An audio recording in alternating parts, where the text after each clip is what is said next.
Goeiedag almal. Dit is soos altyd lekker om tyd saam met julle te spandeer. In die vorige video's het ek gepraat oor hierdie twee bedienings waarmee die Heilige Gees die gelowige wil bedien. En ons het gepraat oor die Heilige Gees wat die gelowige daagliks lei. En vanuit hierdie tipe verhouding met die Heilige Gees waar ons daagliks in sy teenwoordigheid is, dag vir dag, oomblik vir oomblik deur hom gelei word, is daar 'n ander bediening wat plaasvind en dit is 'n bestaan wat oorloop van lewe. Die Heilige Gees wil ons bedien met oorvloedige lewe. Dit word mooi in 'n gedeelte in Jesaja beskryf. Ek lees dit vir julle uit die ou vertaling. En die Here sal jou gedurig deurlei en jou siel versadig in dorplekke en jou gebeente sterk maak. En jy sal wees soos 'n tuin wat goed besproei is en soos 'n fontein van waters waarvan die water nooit teleurstel nie. Dis in Jesaja 58 vers 11. Jesaja skets hierdie beeld van 'n persoon wat so deurgangs deur die Here gelei word, dat hy begin om 'n fontein in sy binneste hê wat begin opborrel en oorspoel, soveel so dat dit sy hele menswees, sy hele wese, siel en liggaam verkoop. In die Nuwe Testament lei Paulus ons na die bron van hierdie fontein toe. In Romeine 1 vers 4 lees ons, en na die Gees van heiligheid met krag verklaar is as die Seun van God, deur die opstanding uit die dode, Jesus Christus, ons Here.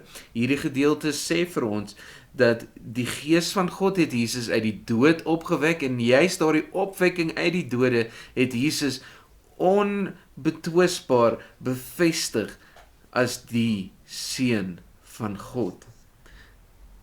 Dit was die Heilige Gees wat Jesus uit die dood opgewek het. En ons lees in die woord van God dat die Heilige Gees dieselfde wil doen vir die gelowige in wie hy woon. Romeine 8 vers 11 sê, en as die Gees van hom wat Jesus uit die dood opgewek het in julle woon, dan sal hy wat Christus uit die dood opgewek het, ook julle sterflike liggame lewend maak deur sy Gees wat in julle woon. Hierdie bediening van die Heilige Gees sal sy finale en volmaakte uitwerking hê by die eerste opstanding, wanneer hy die regverdiges uit die dood uit opwek en hulle met dieselfde onverganklike liggame gaan toerus as wat Jesus het. 2 Korintiërs 4:14 sê, want ons weet dat hy wat die Here Jesus opgewek het, ons ook deur Jesus sal opwek en saam met julle voor hom sal stel.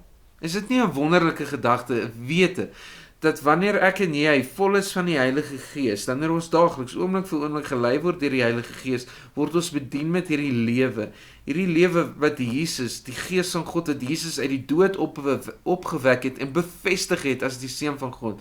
Hy sal eendag ons ook uit die dood uit opwek, en dan vir hulle wat nie in God geglo het nie, die wat gekies het om teen God te staan, sal daar 'n ontwisbare bewys wees dat ons die kinders van God is, want die Gees van God sal ons uit die dood uit opwek. Ek sien uit na daardie dag, wanneer ons opgewek sal word uit die dood en voor die Here self sal staan. Kom ons bid saam.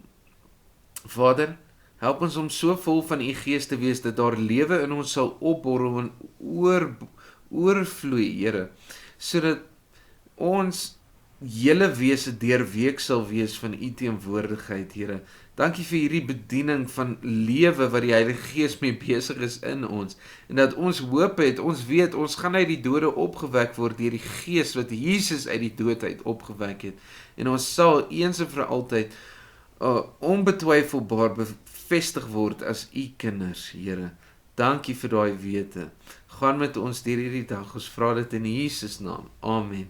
Tot volgende keer, Maranatha.